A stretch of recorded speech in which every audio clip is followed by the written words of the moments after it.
Hey there, and welcome back to the Complicated Kids podcast. I'm your host, Gabrielle Nicolay. I am a toddler whisperer, a speech therapist, and a parent coach. And today I am joined by Lenore Skenazy. Lenore, welcome. Well, thank you, Gabrielle. Would you tell the good people who you are and what you do? I'll tell the good people and everyone else. Whoever you are, I'm Lenore Skenazy. I am the author and founder of the Free Range Kids book, blog, movement. Yeah. And now I run Let Grow, which is the nonprofit that grew out of Free Range Kids, where our mission is to make it easy, normal, and legal to give our kids back the independence most of us still remember from our own childhood. And just for anybody who's not familiar with who you are, Okay. tell us how, yeah, right. That's too bad because you missed a big dust up. But tell us how this came about. Like, how did you come to do this work? Oh, sure. So I was a reporter for most of my life. I worked for the Daily News and then the New York Daily News, which is Superman's paper, and then the New York Sun. And at the Sun, I wrote a column about letting my 9-year-old ride the subway alone.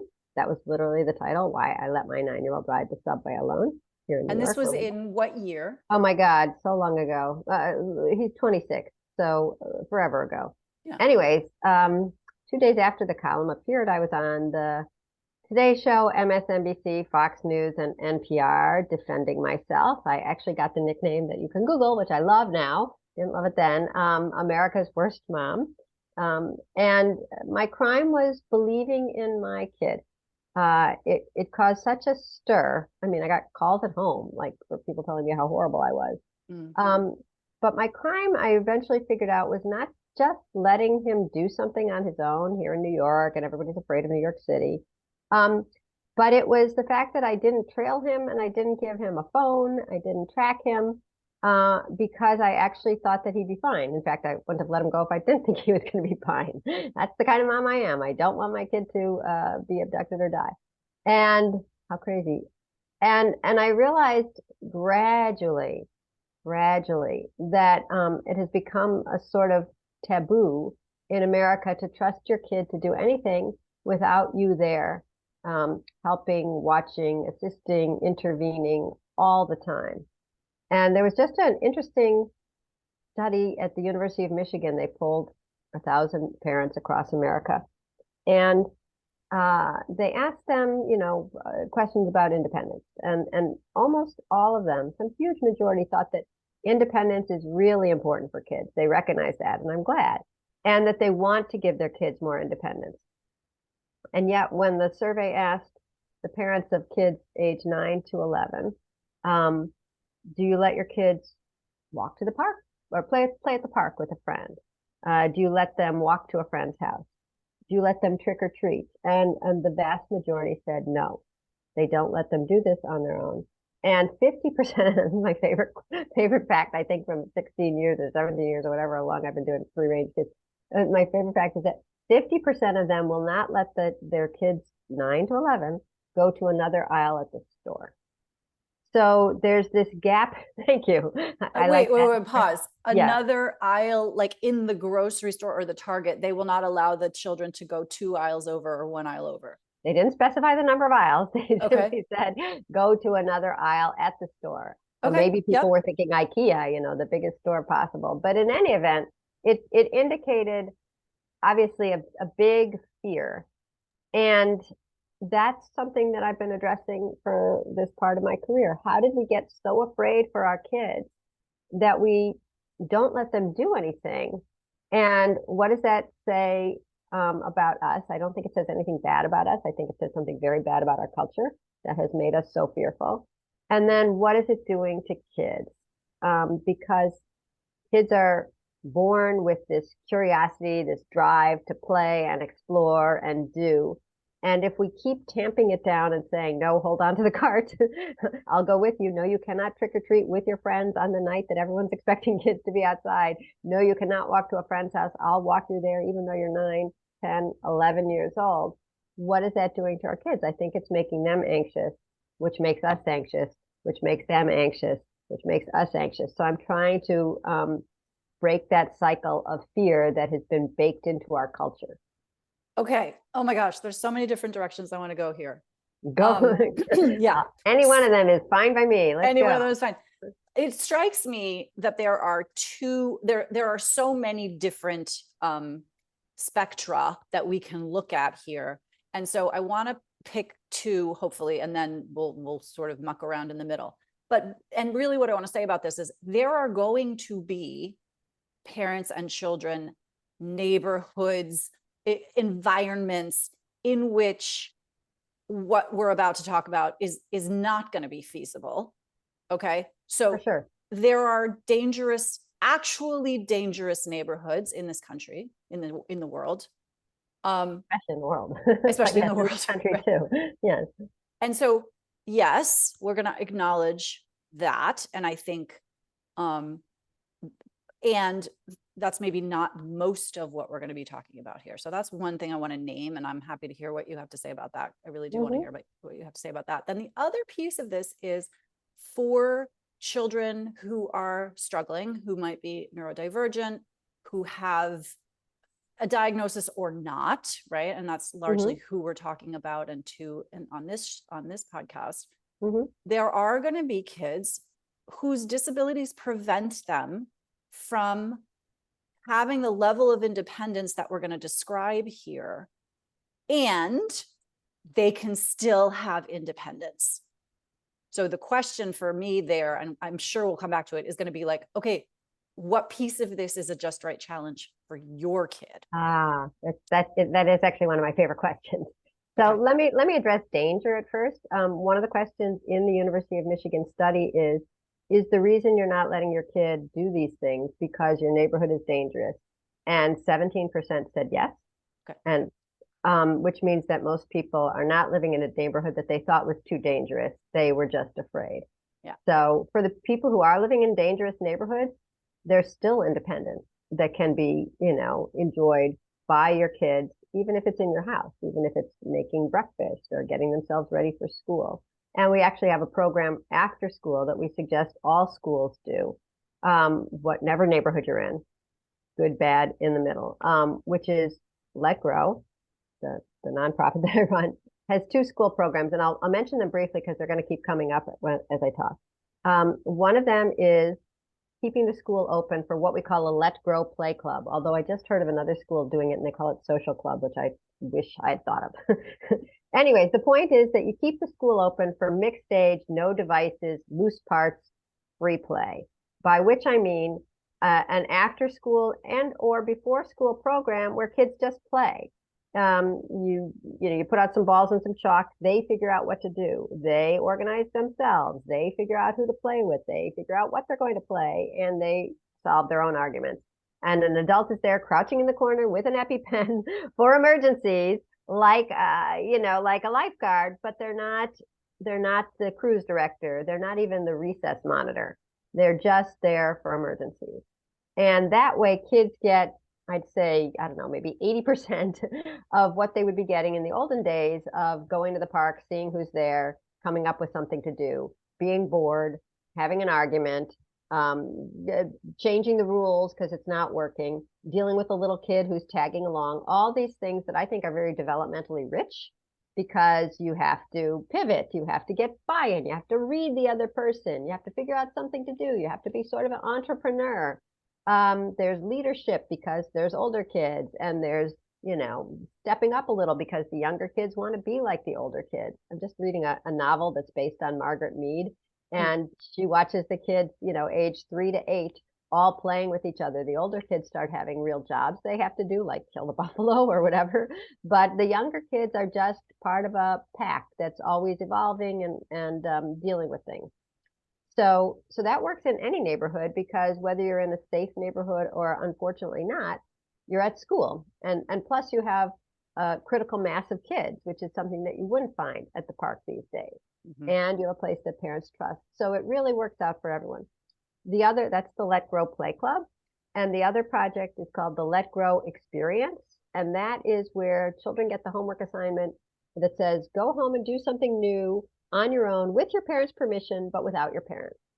And this is really a homework assignment for both generations because it's so hard for parents to know when they're allowed to step back anymore, that's when we get the 50% of, the parents not letting their kids go to another aisle. Is that allowed? Is it too scary? Is it too dangerous? What if they feel a little afraid? What if they get confused? What if they get the wrong item? All that stuff is built into that's life. It's going to be okay, even if they're a little scared, even if they get a little lost, even if they come home crying. If you ever saw the television show from Japan, Old Enough, where they send the little kids on the errands, which in a way is sending neurodivergent kids because they're so young. They just don't have the same, smarts as they would if they were older. And when you do that, and they tolerate the difficulty and the challenge and the excitement, and so do you, sitting at home, worried, biting your nails. Right. That starts to rewire you and your kid, because when the child comes home and they've been wildly successful, yay, they brought the fish for the sushi, or they went to their friend's house, or they trick-or-treated. So they've had an experience, and so have you. Or if they've been unsuccessful and they got lost and it was scary, but then they got home, they finally asked somebody, or they saw a mean dog and that was bad, but then then the dog started, nuzzling them or whatever. Whatever the experience is, they've handled something on their own that they thought they weren't capable of, or they didn't know they were capable of yet. And they did it, good or bad, they did it. And that makes you, the parent, start seeing them differently. And I have to say, in one of the schools that I visited that was doing this, we call it the Let Grow experience, the teacher told me, who's the happiest about this program? And I said, I assume the kids. And she said, it's the one-on-one aids of the kids with any kind of disability, because they saw the kids, because they're not the parents of the kids. They like the kids, but they're not in love with the kids. And so they could see them a little more objectively, and they saw them as capable of a little more in some cases than the parents recognized yet. And because this assignment required the kids to step up their game a little bit, because an outside source was saying it, not because, it wasn't even a psychologist, and it wasn't the husband telling the wife, get back already, oh my God, you're babying him. It was the school, right? Because they were required by an outside authority to step back, when they did, they realized that their kids could do a little more than they thought, or at least that's what I heard from the teachers and one of the teachers' aides, or one of the one-on-one aides that I interviewed. Well, and it's so interesting because, again, there are so many different, within what you're saying here, there are lots of gradations and lots of different just right challenges. However, the thing they all have in common is they require a certain amount of discomfort on the part of the adult. Yes. And the child. But before we get to child discomfort, you have to go through my own, as your adult, I have to get through my discomfort about your potential discomfort. And I think that is something that we are less and less willing, able, practiced at. Yes. So it strikes me that, like, we have all this experience thinking that we have to really think about parenting and think about our kids and like treat them as which again, some of this I recommend, right? Like treat them as wonderful humans who are I recommend that too. Full of potential. And yet part of becoming an adult means you got to learn how to struggle. There's no resilience without resistance or pressure, or what is it I'm trying to say? Like difficulty. without difficulty. Yeah. And we've kind of forgotten that because we ourselves are so uncomfortable with it. Right. And for that, I don't blame us. I think we all come into the world wired to love and care for our kids. And I feel like I came in very worried, and I still worry. Like I said, my younger son's 26. They drive. I hate the fact my kids drive. I'm waiting to become comfortable with that. But when I am comfortable with that, all the time I'm not with them. They are driving all the time and I don't see them.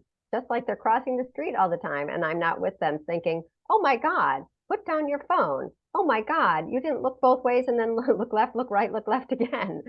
So really what has happened is we are in a culture that sort of exhorts us to always be with our kids. And I think it's inevitable when you are literally with them or when you're tracking them, to be terrified. I just think that you're always going to think, oh my God, that was so stupid what he just did, or she's doing it so inefficiently, or wow, that's not nice. I got to teach her to be better. And so we're always intervening because we're with them. And I don't blame us. That's what people say. Oh, helicopter parents are so hands-on. It's like, because we're there, we can put our hand on it. So really, when you get down to it, let grow is an intervention to make sure that we're not always with our kids. When we're with them, we intervene. When we're not with them, they figure things out. In fact, one of our slogans, we have like a million. We keep minting new ones because I wish that was my job, just minting slogans. But one of them is, when adults step back, kids step up. And what I mean by that is, this is sort of a shortened phrase of one of my co-founders. I have amazing co-founders of Let Grow. One is Daniel Shuckman. He was the longtime chairman of FIRE, which fights for free speech on campus.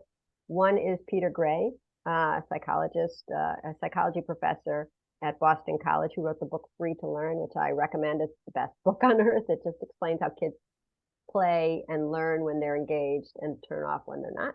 And the other is Jonathan Haidt, who is sort of at the pinnacle of Mount Sinai at the moment, having written The Anxious Generation. Anyways, one of the things that Peter always says, the psychologist who studied play, is that when adults and kids are together, the adults are the adults and the kids are the kids. It's only when the adults aren't there that the kids start becoming adults. And by becoming adults, I don't mean like going to work and drinking coffee. I mean solving problems, figuring out, who goes first, doing any of the things that we would do if we were there, making sure that the game is fair, making sure that everybody's having a good enough time, that the play continues, because that's the real motivation, not to just make everybody happy, but to make sure that things go on. And when older kids are there with younger kids, the older kids start becoming, everyone thinks they're going to become bullies. Often, I'd say more often, according to Peter, they become more empathic because suddenly they are in charge and those hormones or whatever they are kick in. And it's like, okay, let's give Jimmy a turn. Jimmy, can you hit the ball? Whoa, look at that. Oh my God, Jimmy, you're the greatest. So we just have to be there less. Be there less. Yeah. And it's really interesting. The thought just flew out of my head. Oh, I'm sorry. No. Empathy with kids. You're there. Your kids are becoming the adults. When we're there, we intervene. When we're not there, they figure things out. Thank you. The container, I often talk about, kids need a just right sized container to do their kidding in, their childhood work, which is play, figuring out relationships, figuring out how objects work on Earth, right? They're pretty new here. So if you've got a 2-year-old, like, we want to make sure that container is kind of small. If you've got a 9-year-old, that container can be probably a lot bigger than we think. And the way we know that kids need a bigger container, and by this I mean, like, when I say container, I mean kind of like rules and regulations that allow them to operate independently. I think that's basically what I'm going for. We see unwanted, in air quotes, negative behaviors from kids who need extra room to grow.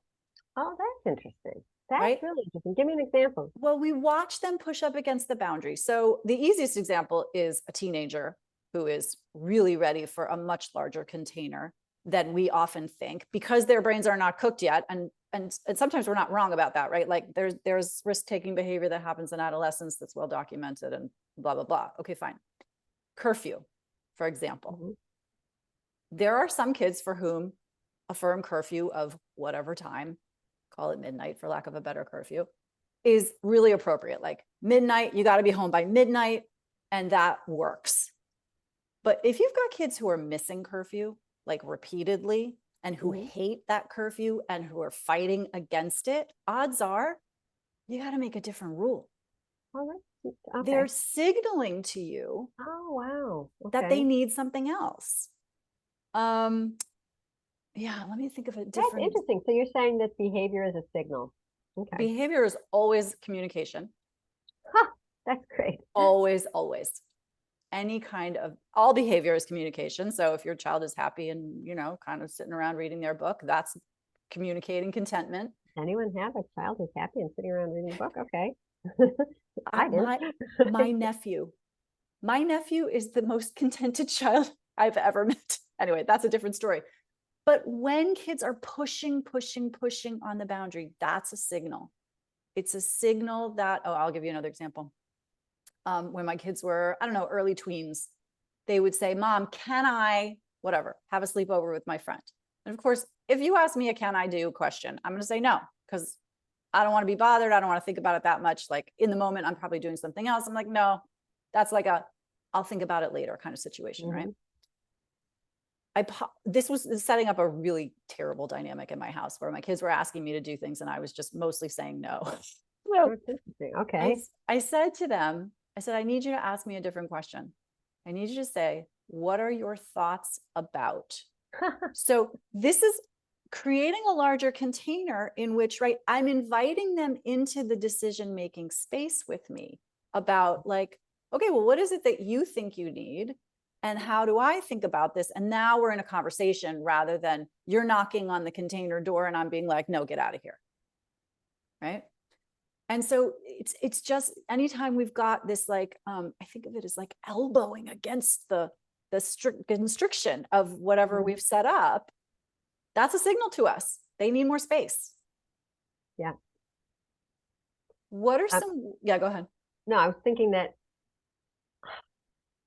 I'm really interested in tracking these days, but I know so little about it. But I've heard that kids don't mind being tracked.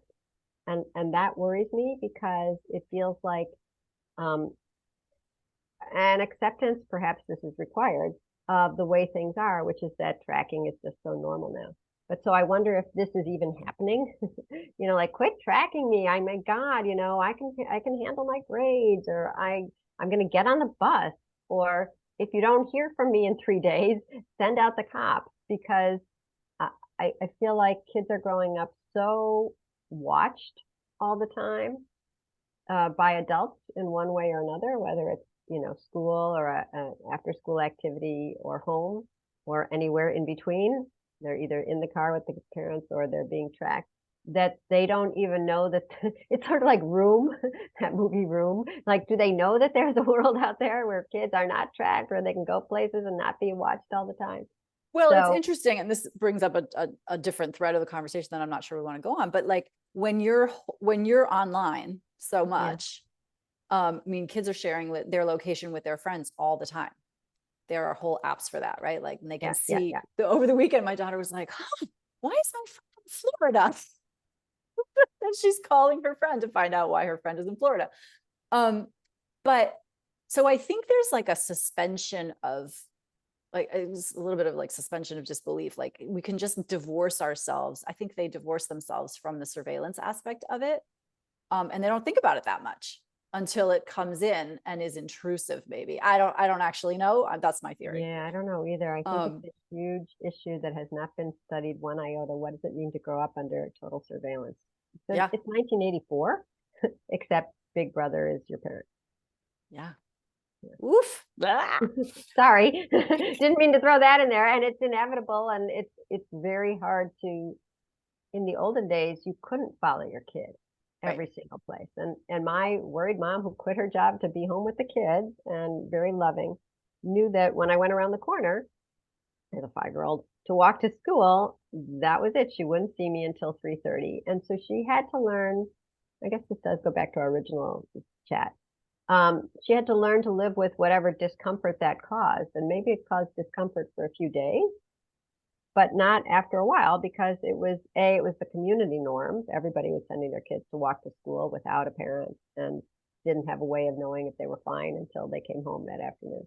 So it's the community norm, but it also built this muscle that I think is not being built in parents today. And again, not because the parents are lazy, but because of a culture that allows us to, it almost encourages us to have florid worries about, like, well, did she get to school? Is she okay on the bus? And so by being able to constantly reassure ourselves, it's sort of like constantly washing our hands with OCD. It's like, well, I'm not going to get pneumonia now because I'm washing my hands. I better wash my hands again. It's like, well, she's okay because I see her around the corner. Oh, she's okay because I see her on the bus. It never forces us to step back and start trusting our kid and the world. And I think that's making us anxious. And then once again, I think that that translates to the kid. I agree with you. And I'm hearing two yeah buts from the audience who's in my head, which is, yeah, but my kid really struggles, or yeah, but my kid could have a seizure on the bus, or yeah, but my child might have a meltdown in public. And there are, and now we get into the other piece of the yeah buts, which is, isn't the world a more dangerous place than it used to be? My kid could get shot at school. My kid could be arrested for melting down in public, having an autistic meltdown by an officer who doesn't understand what's happening. I mean, and I can feel my own anxiety rising as I'm even describing these things that can happen. And so again, so much compassion for parents who experience even more of that. Yeah. But what do you have to say about that? Like, what, isn't the world a more dangerous place? Oh, that's an easy one to talk about. The meltdown in public and the having a kid with issues and the judgment and the non-comprehendingness of the public, that seems very, very tough. And I don't have an answer for any of that, except that I'll try to understand if I see that. I mean, it's just something big. But in terms of, hang on a second though, because I do think if what you're saying is true, we go to sort of this allowing children of various ages to handle conflict themselves. To what you were describing at school was another example, right? Where kids are managing themselves. And there is a history of, neurodivergent folks, people who are different. We can add gender in there as well if we want to, race, being excluded because we are a tribal species, right? Yeah. And so there are these trouble spots where we do want to teach inclusivity. We want to teach problem solving across cultural, for lack of a better word, boundaries. So we do want to teach those skills, and probably the way to teach those skills is in an environment that you're creating. So that's kind of the first thing.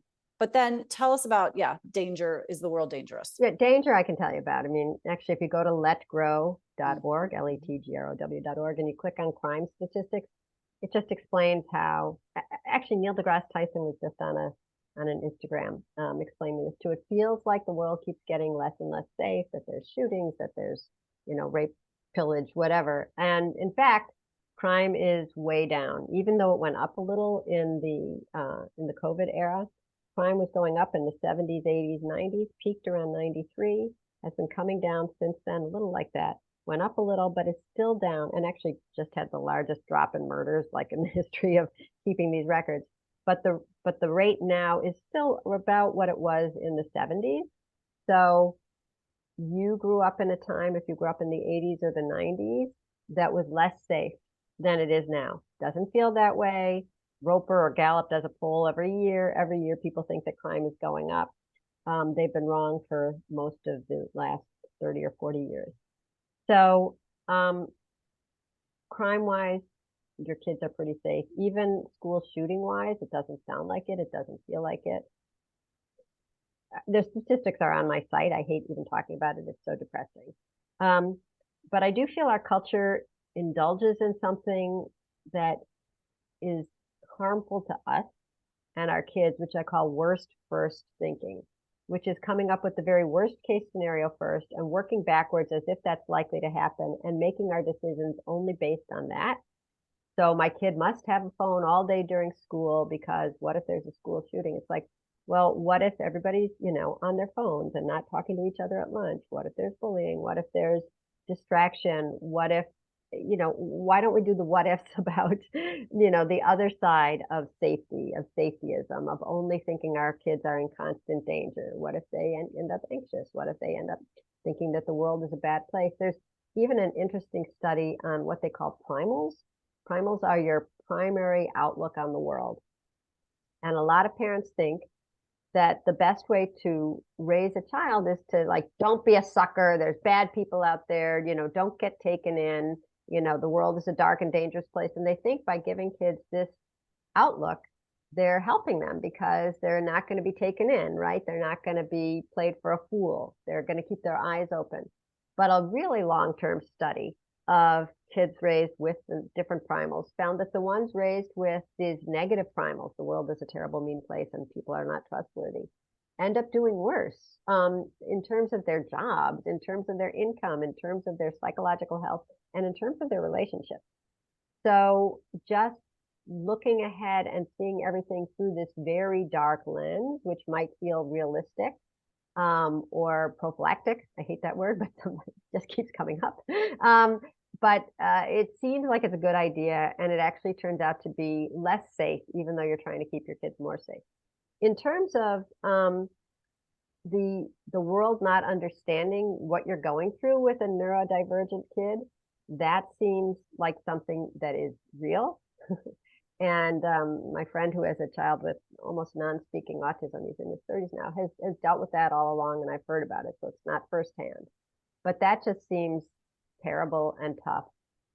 And yet, as I said, the one-on-one aides at the school where the kids were asked to do something new on their own were surprised and pleased with the results, and eventually so were the parents, even though there's that hump that you have to get over. It is, we say on this podcast, parenting is sometimes an extreme sport. Sometimes. Yeah, right. And so, yeah, like there are people for whom these questions really hit close to home, and the answers are very, very complex and complicated, like the name says. But I think it is, yeah, right. Like, here's the thing. When things are going well, it looks easy. When our child is Drives me telling crazy, us, by the way, sometimes when my kids are not doing well and other people's kids are, and it drives me nuts. yeah. But when things are going well, it looks really easy. So, your child says to you, "Hey, mom, I'd like to go to the store and, get a piece of candy." And the store is 4 blocks away, and they're 9 years old. And you say, "Okay, honey," right? That's easy. That's growth edge for everybody, probably, right? If your Although 9-year-old, not according to the University of Michigan, which found that most parents will not let their 9-year-olds do anything like that, even if they're neurotypical and it's 4 blocks away in the suburbs. correct. And so this is what I was just going to say. If your 9-year-old says, "I'd like to go to the store and get a piece of candy, please," and you say, "Oh, not right now, honey. I have something to do. We can go in 20 minutes." You've just like shut down this whole beautiful experience that your child was actually signaling to you that they are ready for. And sometimes those signals might not be coming from your child. And then it's up to us to create them. So there's a list. It's really old. Do you know about this list about like whatever 15 things your 10-year-old should be able to do? We have a bunch. Yeah. You have a bunch. Okay. Well, we have one, we call it the Independence Inventory. It's for high school kids. But the one that I always quote from, that now John Haidt quotes from too, is this book from the 1981, Your 6-Year-Old, Loving and Defiant. And by 6, there's just a list, they should have lost a couple teeth. They can tell their right from left. Of course, they can go 8 blocks in any direction to school or the store or a friend's house, blah, blah, blah. And it's like, that's within living memory. Children were allowed at 6 to have the kind of independence that we're not allowing the 9 to 11-year-olds to have, even at the store, to go an aisle over. So that's such a giant cultural shift that's all that wakes me up in the morning. It's like, how come we got to the point where we treat 9-year-olds like 2-year-olds? And what is that doing to them and to us? And by the way, whether the child is asking at age 9, I want to go to the store, or whatever age, we don't care, right? Whatever age they're asking to do something or not, that's why the let grow experience is so valuable. Because I do hear from a lot of parents who say, I wish my 7-year-old wanted to get off the couch, or I wish my 10-year-old wanted to go outside and play ball with her friends. Either she's just on her phone nowadays, but this pre-range kids began before there were cell phones like this, before there were smartphones. So there, sometimes the path of least resistance, and we all know this from our own childhood, is watching television, right? Just sitting there on the couch and zoning out, or watching TV, or just staying home. And so by pushing kids to do something new on their own, you're sort of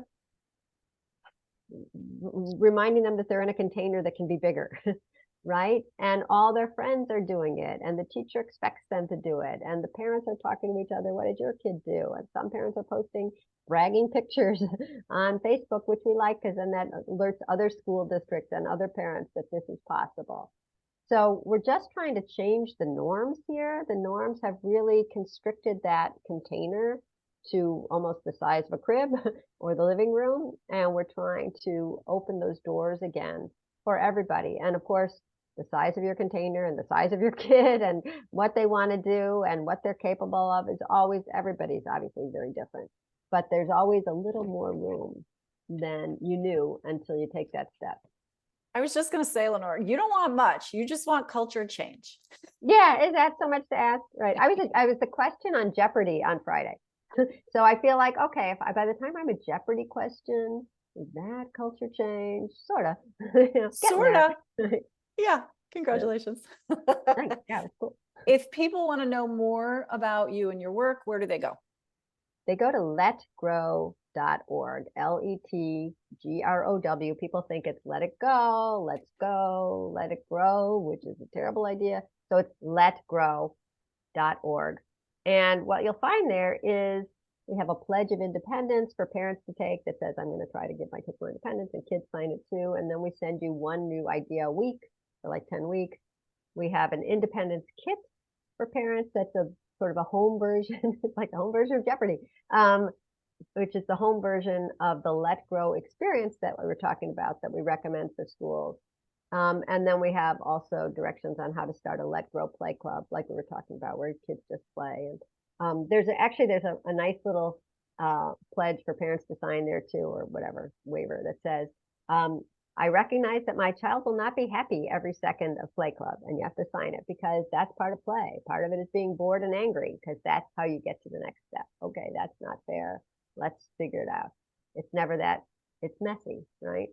Yeah. And then there's a little thing for the kid to sign that says, I won't deliberately hurt somebody, and I won't leave without telling the lifeguard.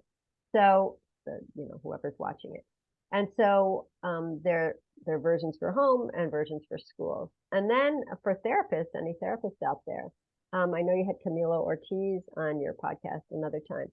Camilo and I wrote a piece in the New York Times about whether independence might be therapy for kids with a diagnosis of anxiety. And that's something he's trying to get an NIH grant to study in a giant randomized controlled trial. But when he did it on 4 kids, taking kids with a diagnosis of anxiety, and rather than saying, kid, I hear you're anxious, you won't even go upstairs on your own. How about tonight you go upstairs for 5 minutes? Which is what he would normally do in a much nicer voice as a therapist. He turned it around and said, kid, you're 10 and your parents brought you in here and we're like, what is there something you want to do on your own that you haven't done yet? And it turns out that even the anxious kids had things they wanted to do. They want to walk home from school, or take the Long Island Railroad, or sell bracelets at school, go play chess in the park. I mean, these were real things that the anxious kids wanted to do. And they had to do one, I think, either every day or every other day. And at the end of a month, the kids' anxiety levels went from feeling anxious, worried, they called it, worried most of the time, to worried a little bit of the time. So we have a manual, Camilo wrote a manual for therapists on, he calls it independence therapy. That's available through our site too. So if you go to letgrow.org and you click on schools, you find the school programs, and you find the therapy manual. Click on parents, you find stuff for parents, and everything is free. So, I'm trying to sell an idea, trying to change the culture, but I'm not making money on our materials. So I hope you go there. Fantastic. Oh my gosh, so many resources. I'm excited to check them out myself, actually. And the crime statistics, which are very, very reassuring. I used to be a reporter, remember, so I just did my due diligence and found a bunch of statistics that I think will reassure parents. The worst mom in America says we're doing fine, and go to letgrow.org for more information about all of that. Lenore, what a treat to speak with you. Thank you. Oh, thank you. This was fun. And I love stories. I'll end with one story, which is that a school in Las Vegas. You'll also see this on our site. I think when you click on schools, I'm not sure where it is. A school in Las Vegas did the Let Grow project for kids age kindergarten through 5th grade. And we went there to watch, to look at their projects that they'd written on, a piece of paper, and they'd taken photographs, and it was all up and down the walls of the school. And there were so many kids, like the teacher kept pointing out, like, this kid has bipolar, and he made, I don't know, macaroni. And, this kid's living in foster care, and he did whatever. And then there was a kid who had developmental delays. And I was appalled by her spelling, but I understand. Okay. But the story was like, for my Let Grow POJT project, I went to the store. I had pictures, PIKSHURS, of what to get. And it was hard. And the cashier part was hard. But I got the food, and I loved my Let Grow project. And it was, oh my God. I mean, I'll send you the picture of her essay from the wall, because it was so fantastic that her parents had trusted her. I don't know what age she was. I think she was 5th grade, to go into the store by herself, get these things, go from aisle to aisle without her parents. And that she wrote, "I love my Let Grow project" at the end. That's why we're doing it. Yeah, that's a big deal. That the sense of, and this is what all the research is going for, right? Self-efficacy, self-confidence, resilience. Where do all those things come from? They come from having done something hard. And so if you never do anything hard, you will never develop those skills. And when you do hard things, you will develop those skills. And again, anybody has a range of skills that they can accomplish, hard things that they can do, whatever hard means to them. So I love that example. Thank you. That's it. It's called self-confidence, not parent-assisted confidence. So that's another motto. What can I say? Hire me. Need a motto? Hire Lenore. I love it. Lenore, thank you. Thank you, Nicole.